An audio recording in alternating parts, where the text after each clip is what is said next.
Thank you, Speaker, and Chairperson, and good afternoon, honorable members. Morning.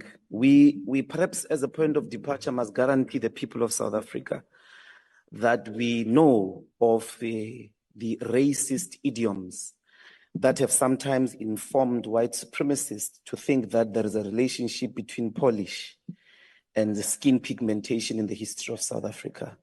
We're not going to accept those racist practices in these chambers where blood was spilled to confront centuries of racial exclusion and abuse against Black people. This budget, Chairperson, takes place within a broader context of no confidence in the police. The people of Jukulane, the people of Nanda, the people of Delft live under constant fear of well-known criminal gangs, well-known individuals that are doing despicable acts of violence. And at the center of the crime-ridden society in South Africa are two important things that the APP does not address, with its appropriation of about 113 billion for SEPs alone. One is the fact that your strategy is not actually committed to prevention of crime. You want to fight crime after it has happened. There is no well-articulated idea of how we are going to stop the murder rate, which is amongst the highest in the world. In the last financial year alone, about 27,500 people were killed, murdered. If you want to understand the dramatic effects of that, in Gaza, there is an ongoing genocide with military bombardment of buildings and people. In the same period, so to speak, since the war started, 38,000 people were casualties, 27,500 in South Africa under so-called peace conditions. In Gaza, where there is a war and genocide, 38,000. You have lost the war against crime. Of the top 30 police stations, if you look at them over the last 20 years, they repeat themselves. You know where murder is taking place.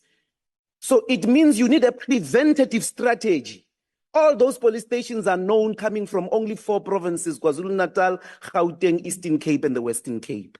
There is no strategy here to address that. Same as rape and gender-based violence. Over 42,000 rapes in the last financial year alone. The police stations are the same. The top police stations are well-known police stations, Sishiyo, Umlazi, Delft. You know where these activities are taking place. They are related to shebeens. They are related to places that are not safe in the streets, in the parks. Your deployment of the budget, your deployment of personnel should be preventative of these crimes. There is kidnapping on the rise. Even members of parliament in this chamber these days get kidnapped. Gangs and drugs, all the drug lords or the drug dealers are known. Only the police claim ignorance.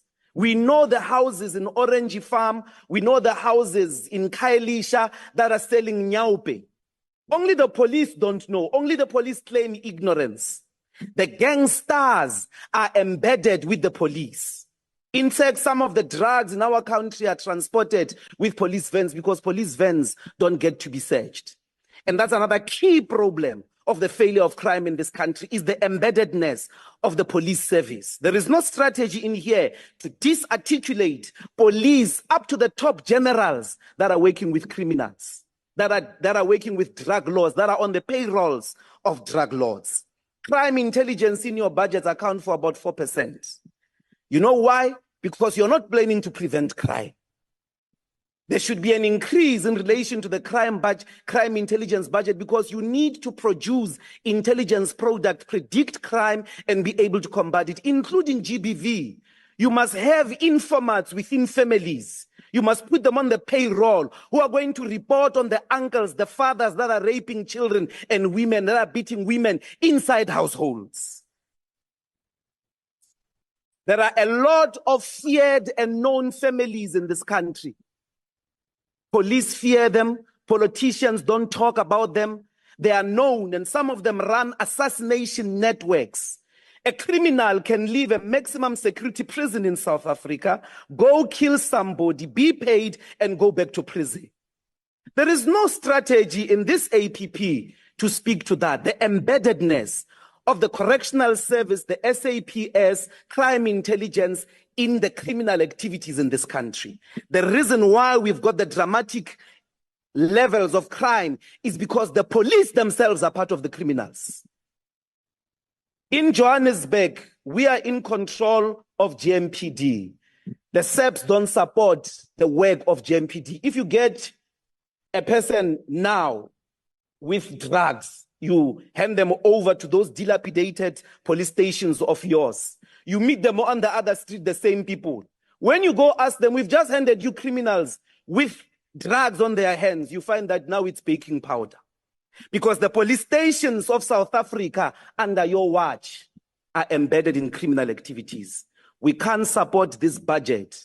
You have failed, and you are still going to fail because you are not planning to prevent crime, number one. Number two, the entire police force needs to be disarticulated from being embedded with criminals. We can't support this budget, and we call on our people to reject it. Thank you very much. Thank you, Honourable Member.